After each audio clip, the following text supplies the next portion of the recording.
Okay, so we are finishing up some notes on polynomial end behavior. Now, polynomials, remember, have to be, they have exponents with integers. They can't have exponents with fractions. So this is the notes. This is what the front of the notes looks like. It has a heart on the front. So let's get to where we left off. So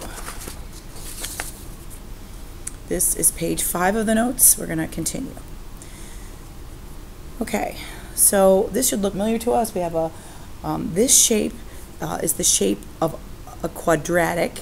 The polynomial of degree 2 makes this shape.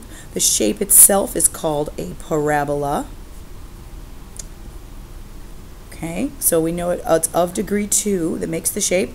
These points right here with this arrow they are called roots or zeros, because the y value is 0, or intercepts. Three things. This guy right here, I'm going to make an arrow to there, is called the vertex of the parabola. Forgive my voice, it's pretty much shot. Okay, so that's a parabola. Now, going down to the bottom of the page, it says, looking at this form of the quadratic, we don't usually see it in this form, but if I see the equation of this parabola, what if I told you that the equation for this parabola is in intercept form? Why is it we call that intercept form? Because these numbers 1 and 6 are the intercept of the parabola. And if I set these factors equal to 0, x minus 1 equals 0, I solve for x equals 1, then those would be the roots, the roots are zeros or intercepts of the parabola. So you can see that when I have the factors, they're the roots. Hopefully that's all review for you. So down at the bottom, you see the summary, the relationship between the factors and the root solution zeros, x-intercepts of the polynomial functions. The relationship is that the factors,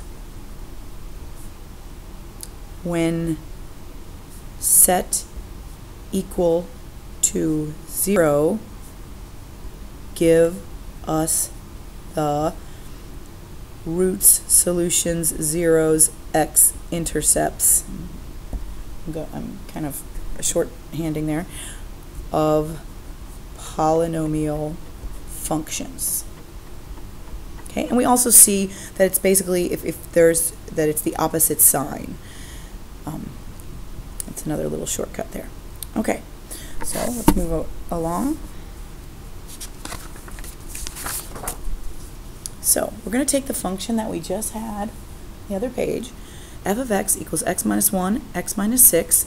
We're going to use we could use FOIL, first, outer, inner, last, or box method to convert to standard form.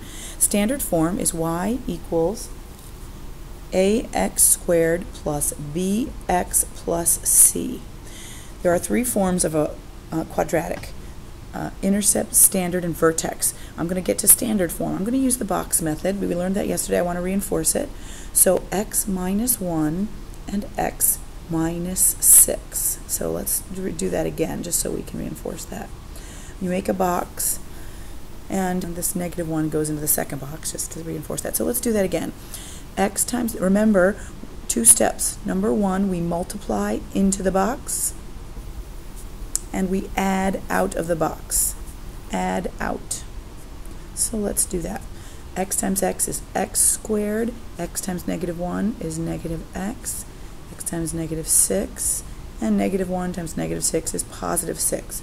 So we have multiplied into the box. Now we're going to add out of the box. Remember, when we add out, we combine like terms. So we have x squared. It's the only square term, and then we add those together to get negative 7x. We can add those, and plus 6.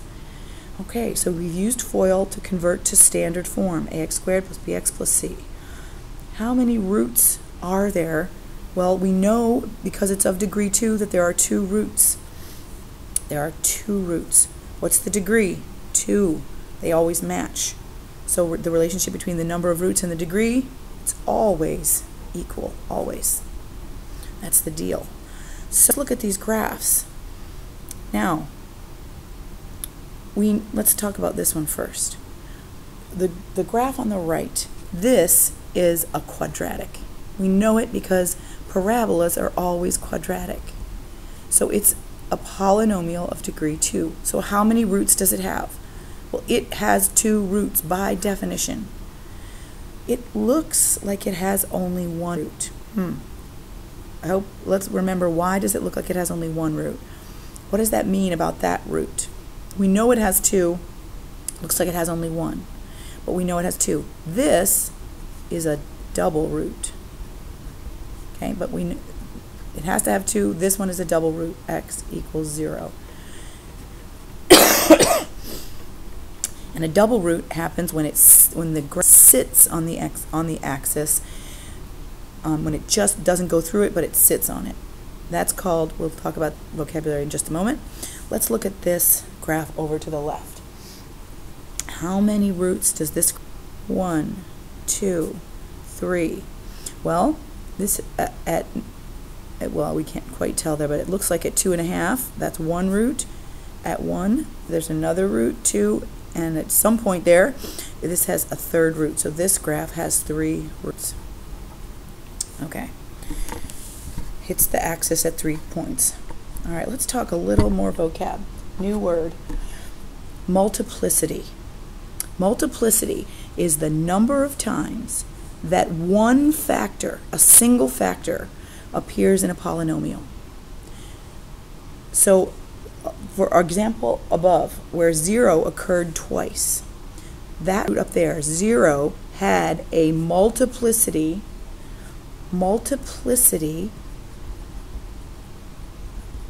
of 2, because 0 occurred twice. That is what multiplicity means, the number of times that a single factor occurs in a polynomial.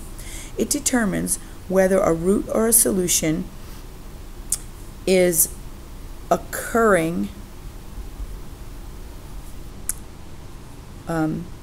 more than once or not.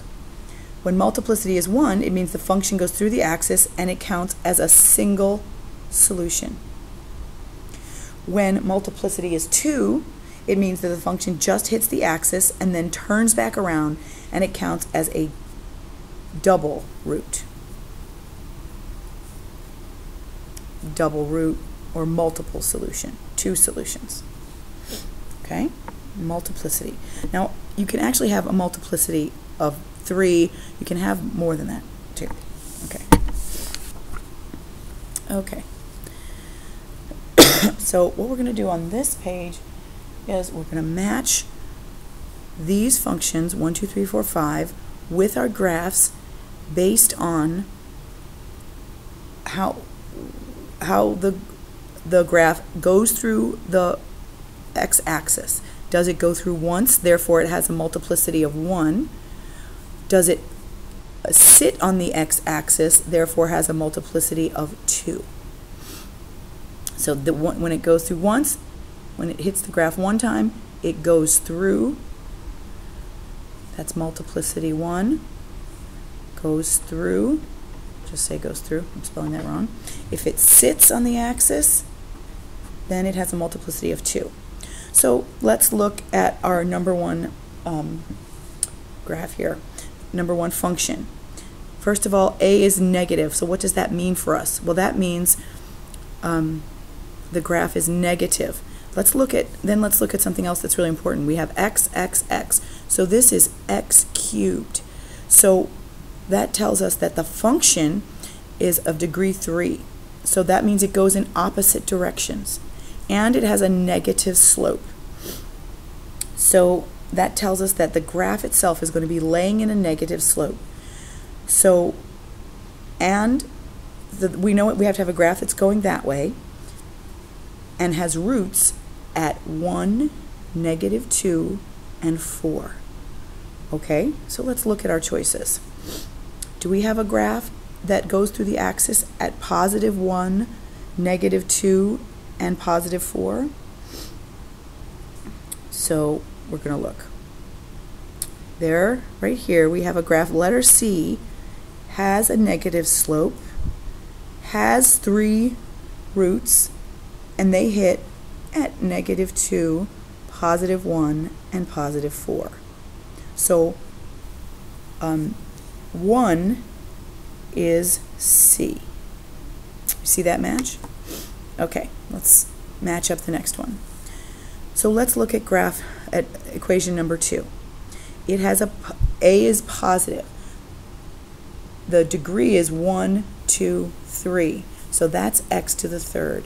So that tells us the graphs are going in opposite directions. The end behavior is in opposite directions. So we're going to have a graph going in opposite directions with a positive slope.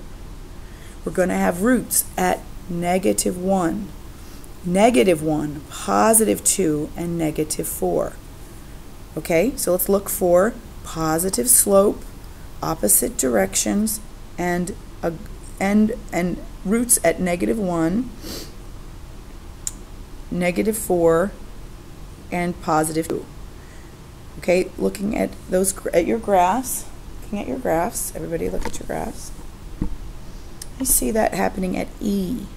We have a positive sloped graph, meaning that the end behavior of the graph, from one end to the other, final slope is positive, and our A value is a +2.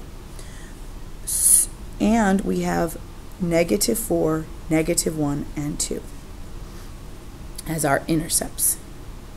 So see how we're doing this? Okay. So let's look at graph number 3.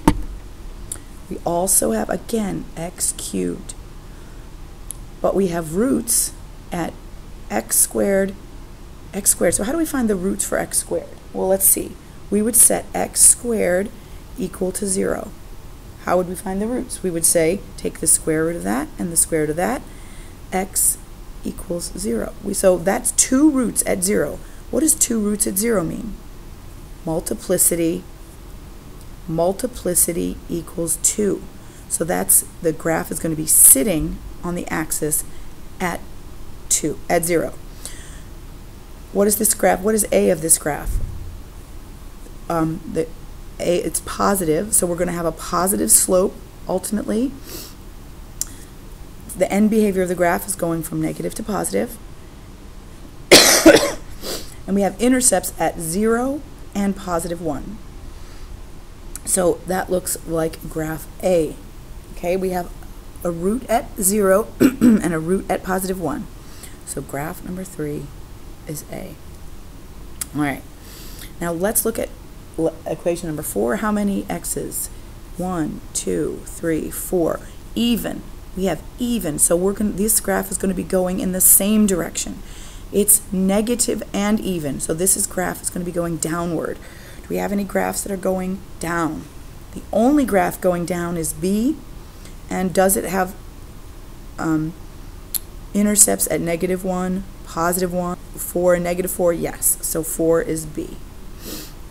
Looking at graph number 5, we have 4. It's also even, but its A value is positive. Do we have a graph going upward? Yes. So that's got to be D. All right. So I hope that helped to show you how to look for end behavior. Okay? All right, that's it.